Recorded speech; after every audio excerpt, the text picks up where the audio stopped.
প্ৰাথমিক বিদ্যালয়ৰ 1973 পৰা 79 চনৰ যিখিনি ছাত্ৰ ছাত্ৰী ইয়াত পঢ়িছিল এই সতীৰ্থসকলৰ লগত আমাৰ গুৰুসকলৰ আজি আমি গুৰু শিষ্য মিলন সমাৰোহ আয়োজন কৰিছোঁ।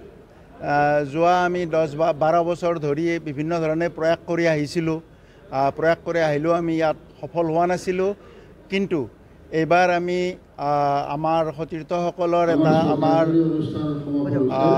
সমাৰোহ হৈছিল, সেইটো গেৰুৱাত, হাজোৰ গেৰুৱাত আমাৰ এই সতীৰ্থ বন্ধু অশোক দাসৰ ফাৰ্ম হাউচত।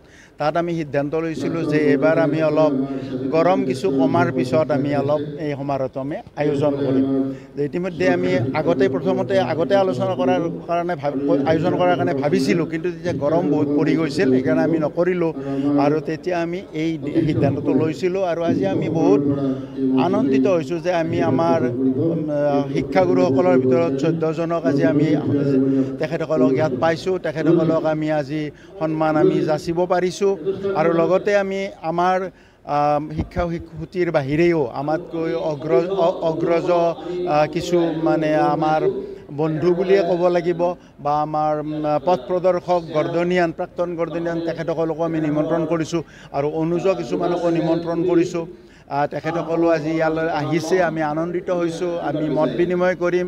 গুৰুসকলক সম্বৰ্ধনা জনোৱাৰ উপৰিও আজি আমি নলবাৰী জিলাৰ আয়ুক্ত মহোদয় মাননীয় নিবেদন দাস পাটোৱাৰী ছাৰকো আমি আমন্ত্ৰণ জনাইছোঁ। আমাৰ আজি এই সমাৰোহ উপলক্ষে সোঁৱৰণিৰ নৈবদ্য নামে এখন স্মৰণিকা আজি প্ৰকাশ হ'ব। এই স্মৰণিকাখনৰ মুখ্য সম্পাদক আমাৰে সতীৰ্থ ডক্টৰ পুলিন পাটগিৰি, তেওঁ প্ৰিন্সিপাল চাইণ্টিষ্ট এগ্ৰিকালচাৰ ইউনিভাৰ্চিটিৰ, আৰু সম্পাদনা সমিতি আছে। সমিতিয়ে আমাৰ বিভিন্ন আমাৰ আমাৰ শিক্ষাসূচীৰ গৰ্দনিয়ানসকলৰ লিখনি, লগতে বহুত আৰু আগৰ গৰ্দনিয়ান যিসকলে আমাৰ নলবাৰীৰ লগতে অসমৰ নাম মানে উজ্বলাই তুলিছিল, তেখেতসকলৰো কিছু লিখনি আমি সন্নিৱিষ্ট কৰিছোঁ। অনুজ 2-4 জন তেখেতসকলৰ আমিও লিখনি সন্নিৱিষ্ট কৰিছোঁ। আৰু গোটেইখিনি কথাৰ মাধ্যমেদি আমি এইটো বিচাৰিছোঁ যে আমাৰ নতুন প্ৰজন্ম, এই নতুন প্ৰজন্মক আমি এটা মেছেজ দিব বিচাৰিছোঁ যে আমাৰ যি এই শিক্ষাটোৰ আমাৰ উদ্দেশ্য কি, যে শিক্ষাৰ উদ্দেশ্য যে অকল আমি পঢ়া শুনা কৰি কিবা এটা সংস্থাপন লৈ কিবা এটা চাকৰি কৰিয়ে যে আমি অকল সমাপ্ত কৰিম, সেইটো নহয়।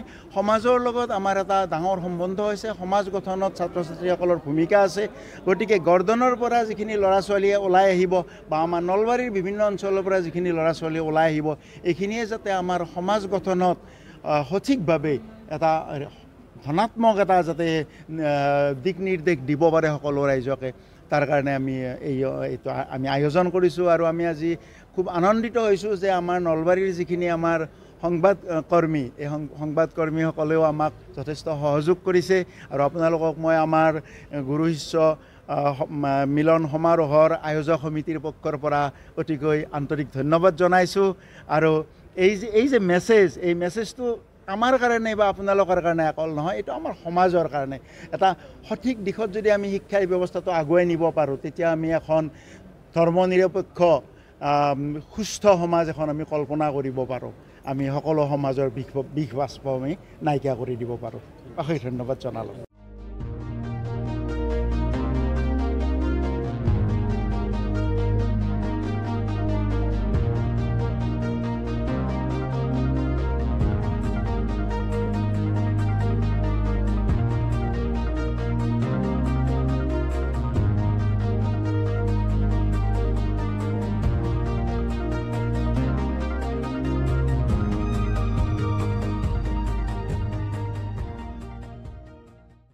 Stay informed, stay ahead. News NE 365.